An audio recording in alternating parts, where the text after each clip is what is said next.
Our Passover went just fine.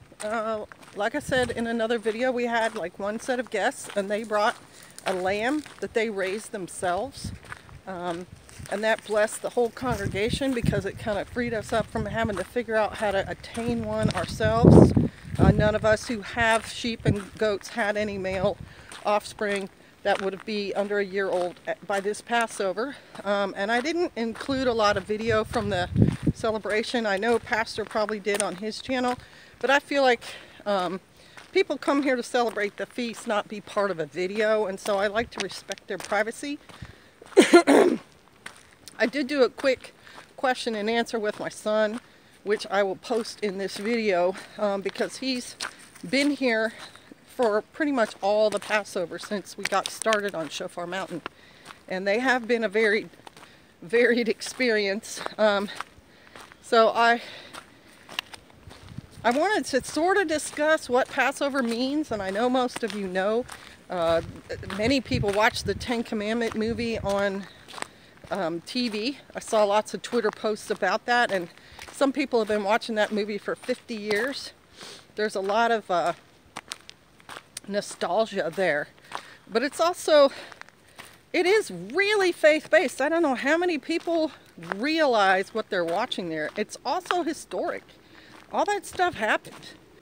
The Father sends Moses into Egypt to free the Israelites who have been in bondage to the Egyptians for about 400 years. Before that, Joseph had come and had done all the things with the drought and so forth, and then the Pharaoh changed and the Israelites went from being, very valued by the Egyptians to used as servants. And while they are servants, they grow from 70 individuals over the 400 years to 600,000 men with families. So they have prospered under their bondage and their burden anyway, and then they're crying out. Finally, the Father hears them, and so he decides he's gonna deliver them, and he sends Moses to be the shepherd to lead them out, Moses and Aaron.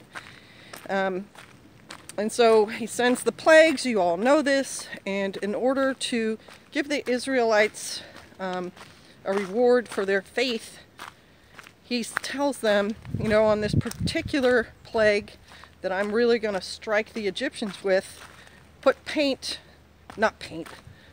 your door frames with blood from a sacrificial lamb. And he gives some very specific instructions on how to do this sacrifice, and to be ready to leave with shoes on their feet and a rod, a walking stick or whatever in their hand.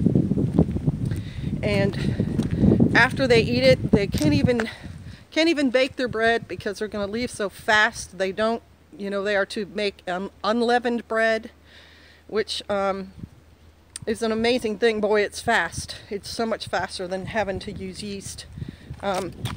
They're going to carry their bread pans and stuff on their backs. It's just going to be a really quick thing. So all of that happens, and then they leave, and the Egyptians, of course, are swallowed in the Red Sea, and it's a total destruction of that Egyptian empire. And there's historic documents that support it too. There's an excellent book by Emmanuel Velikovsky, named Ages in Chaos, that talks about this spoiling and how it would have affected the entire region. Yeshua becomes our Passover lamb. He becomes the sacrifice for all sin so that people do not have to be sentenced to death for the sins they are committing. They can be forgiven and be redeemed. And redeemed, I don't know if the Christian church explains this very well, but redemption means someone is paying the price to get you free from whatever burden, whatever, some people call it like a speeding ticket.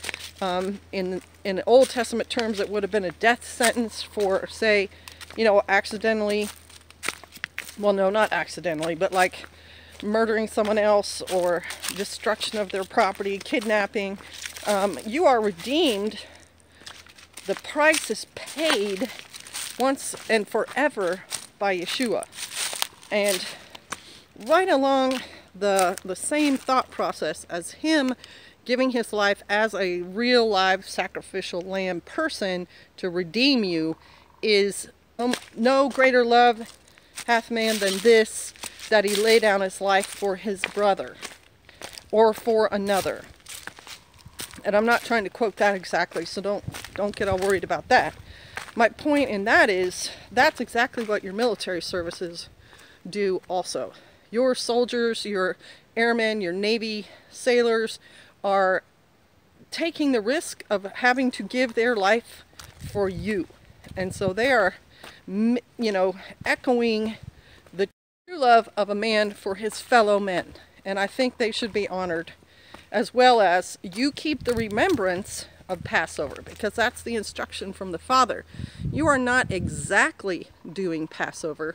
You are keeping a remembrance of Passover, because there's many things going on during the Passover true historic time that are to be remembered among the people of Yahweh. And so I hope you had a great Passover. If you didn't, you know, do a little experimentation and think about doing it again when it comes next year. All right, bless you. Shalom.